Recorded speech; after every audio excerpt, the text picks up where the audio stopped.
Alright, what's going on today, guys? So, today is Saturday.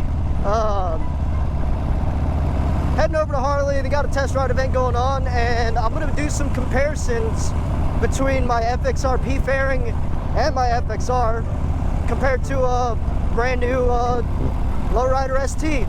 I want to do this comparison mostly because of the fairings being kind of similar but kind of different, but also see how the handling is compared between the FXR and the Lowrider ST. I've heard they're pretty similar.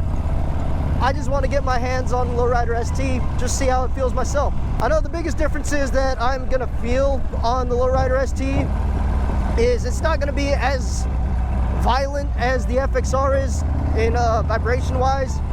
It's definitely gonna be a lot smoother, but it's also gonna have a little bit more power with that 117 compared to my 80 cubic inch motor.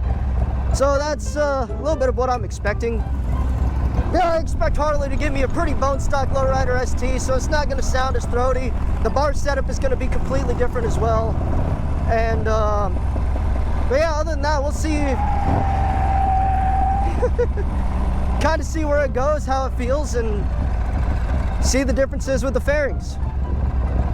Yeah, I'll be back here in a little bit, and after this little riding time lapse, the next clip will probably be on a Lowrider ST. Probably going to ride a couple other bikes today too, but my main one today is going to be that Lowrider ST, so we'll see how that goes. See you guys here in a sec.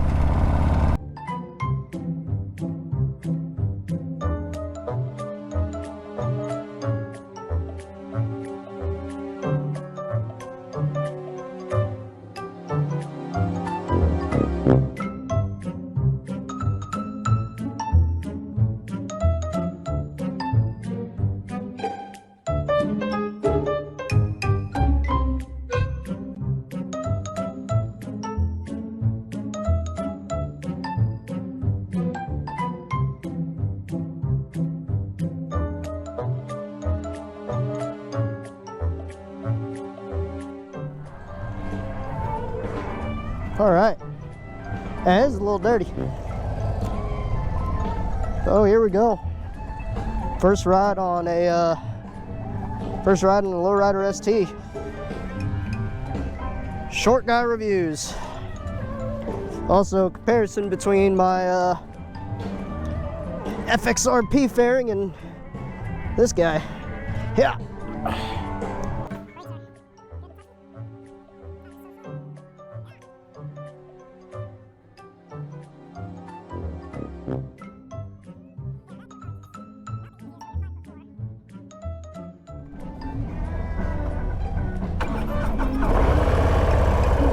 Hey, this thing sounds like a sewing machine.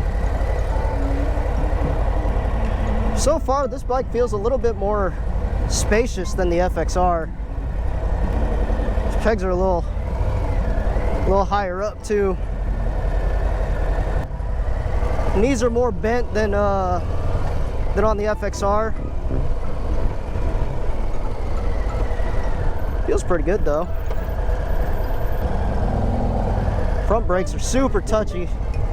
Well, I'm also not used to having good front brakes.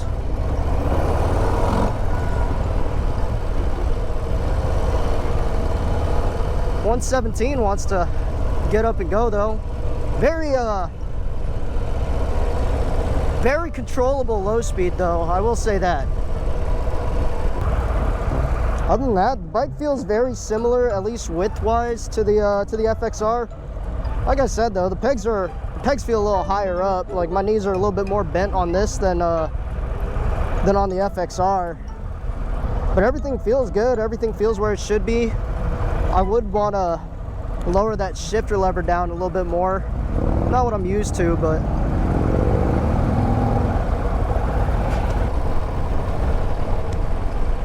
got a nice digital speedometer, digital gauge cluster right in front of you. 50 miles an hour though, I am feeling a little bit more wind on the helmet. There's not as much buffeting, honestly, compared to the FXRP fairing. It's a little bit smoother, I would say, especially with my oh my god, I forget there's 6 gears. I'm not used to a 6-speed. both my bikes have 5 speeds, but I guess with all the venting here, the wind hits the helmet a little bit smoother because riding around with the visor up a lot, usually above 45 miles an hour, the FXRP wants to shake the hell out of my helmet with the visor up. My glasses are usually shaking as well, but this is just a smooth, constant flow right into my visor. Pretty smooth, not a lot of wind buffeting. Close the visor down, and this fairing is super smooth actually compared to the FXRP fairing.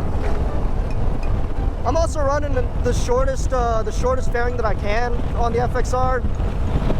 So that's another reason, but man, this bike feels good though.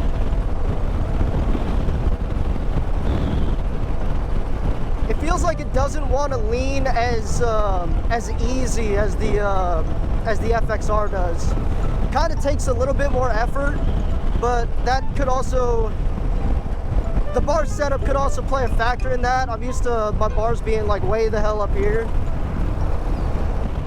All in all, right now though, this bike feels pretty good. You got your controls here, high beams, low beams. I guess it's got cruise control as well. I don't know how to set cruise control, so I'm not even gonna mess with that. Traction control button, engine start, stop. Got the hazards up here as well. Heavy little motor. I shouldn't say little. I mean, it's a lot bigger than my 80. Yeah, 60 miles an hour. There's a little bit more wind buffeting there, but still, compared to the FXRP, it's a lot smoother. It's not as violent as the FXRP fairing with the Clockworks windshield, but it's still nonetheless there. I mean, a taller windshield will fix it. Vented windshield's pretty good. What else? Yeah, that's really about it. All in all, I do like this bike. It feels really good. I just wish the pegs were a little bit lower, but that's just personal preference. Because at least with the FXR, I can kind of stretch out my legs and still have my heels on the pegs. But I can still do that too. Still doable. Here we go, riding off into the wind a little bit more. Yeah, I'm getting a lot more of the same buffeting that the FXRP fairing does give. I mean, just like the FXRP fairing, I got almost no wind hitting my chest, but it is all going up over the fairing straight into my visor. I know for taller people, kind of be at their chin or their neck, but like I've said before, I'm only 5'4", so I'm pretty short.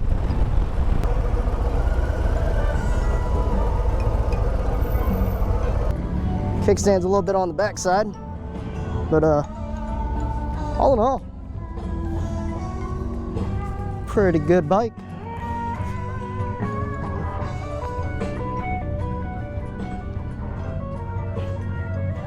Yeah, not too bad, not too bad. Give you guys my final thoughts here in a little bit whenever I hop back on my my FXR.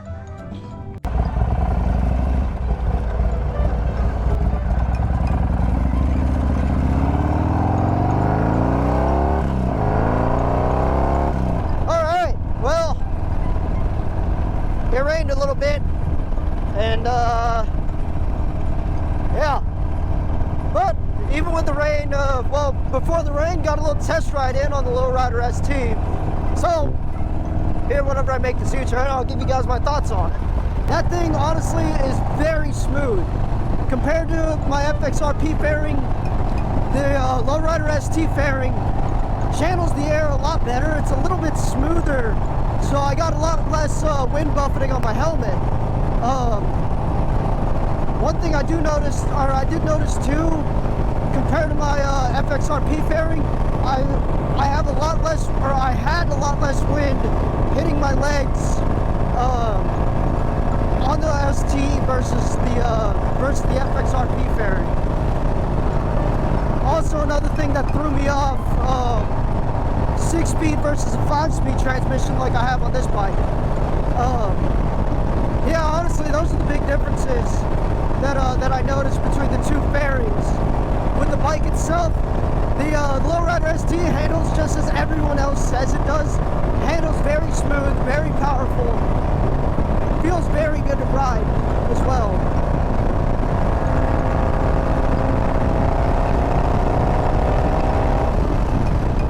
But that bike does not vibrate as much as this little 80 cubic inch does. With the Lowrider ST, it felt a little bit heavier to flick into turns compared to the FXR. FXR just kind of wants to go with the turns. The Lowrider ST, you kind of gotta encourage it into the turns. But once you're in the turn, that thing is extremely easy to hold a line with. Yeah, that's about it. Those are the major differences that I felt between my my FXR and the Lowrider ST. Just slightly different wind buffeting and certainly a different powertrain as well. That 117 just wants to pull no matter what gear you're in. Versus, you know, my little 80 cubic inch. My little 80 doesn't like low RPM pulls all too much. But that also can be because this bike's carbureted, the Lowrider ST's fuel injected. I think I'd take my my FXR over a Lowrider ST any day. It's just the amount of money that I put into this bike to make it look the way it does, to make it handle the way it does. It's just, I take more pride in building something versus buying something ready to go off the shelf. Well, I hope y'all enjoyed this video. Leave a like, comment, subscribe. Let me know what you guys want to see. What you guys, yeah, that's about it. I don't know, I'm kind of scrambled brained right now, so that's about all I got for the outro. Hope y'all enjoy. Take it easy. Have a good one. Peace.